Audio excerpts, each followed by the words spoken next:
High বন্ধুরা, আজকে আমি বানাবো এই যে কাতলা মাছ আছে, এখানে কাতলা মাছের লেজা আছে আর একটা গাঁথা আছে।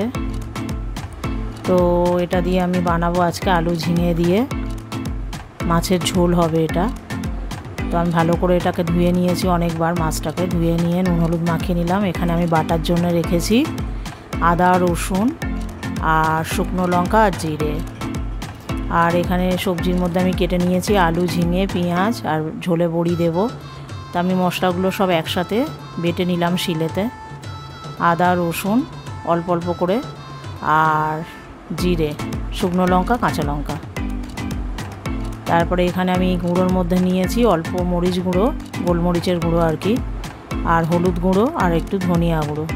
তো তেলটা আমি ভালো করে গরম করে নিয়ে ওতে একটু নুন দিয়ে দিলাম যাতে মাছগুলো না চিপকে যায়, কড়ার মধ্যে আটকে যায় আর কি। তো তারপরে মাছগুলোকে আমি ভালো করে ভেজে নিলাম, একটু কড়া করেই ভাজলাম। ভেজে নিয়ে একটা একটা করে মাছ আমি উঠিয়ে নেব।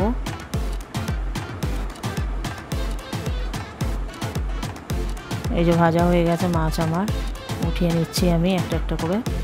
তো মাছগুলো আমি ভেজে ভালো করে তুলে নিচ্ছি একটা একটা করে।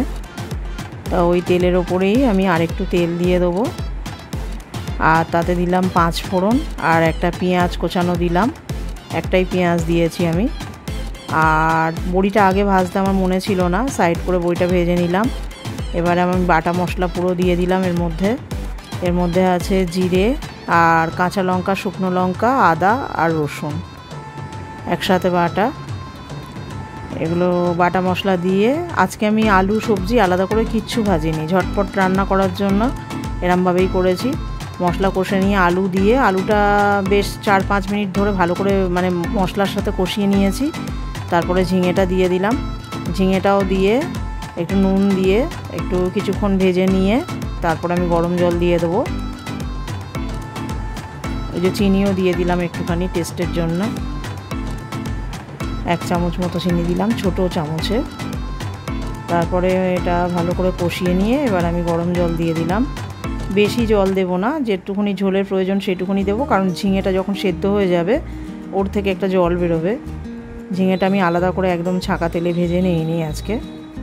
তো এগুলো দেওয়ার পরে এই পুরো তরকারিটা খানিকটা ফুটে উঠেছে, আলুটা যখন সেদ্ধ হয়ে গেছে তখন নুন ফুনগুলো টেস্ট করে এবার আমি মাছগুলো দিয়ে দিলাম, ভাজা মাছ দিয়ে আমি বেশিক্ষণ আর ফোটাবো না, আর 2-4 মিনিট মতো ফুটিয়ে মাছটা এপিট ওপিট করে দিয়ে নামিয়ে নেবো। তো বন্ধুরা, যাদের আমার রান্না আপনাদের ভালো লেগে থাকে, আমার রান্না আর কি যাদের ভালো লাগবে, তো প্লিজ আমার চ্যানেলটা একটু সাবস্ক্রাইব করবেন, লাইক করবেন, কমেন্ট করবেন, শেয়ার করবেন।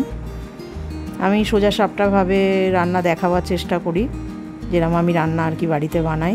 তো এই যে বড়িগুলোও দিয়ে দিচ্ছি, মাছটা যখন দিলাম বড়িগুলোও দিয়ে দিলাম, দিয়ে একটুখানি ফুটিয়ে নেবো আর কি 2-4 মিনিট 2-3 মিনিট 4 মিনিট মতো ফুটিয়ে নেব। যখন দেখবো যে পুরোপুরি হয়ে গেছে তো নিভিয়ে দিয়েছি আমি। তো আজকে আমার রেসিপি ছিল ঝিঙে আলু বড়ি দিয়ে কাতলা মাছের ঝোল।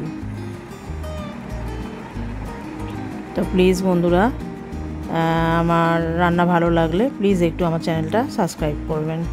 আর আজকে আমার দুপুরবেলা লাঞ্চে ছিল ভাত আর এই মাছের ঝোল আর আলু উচ্ছে ভাজা।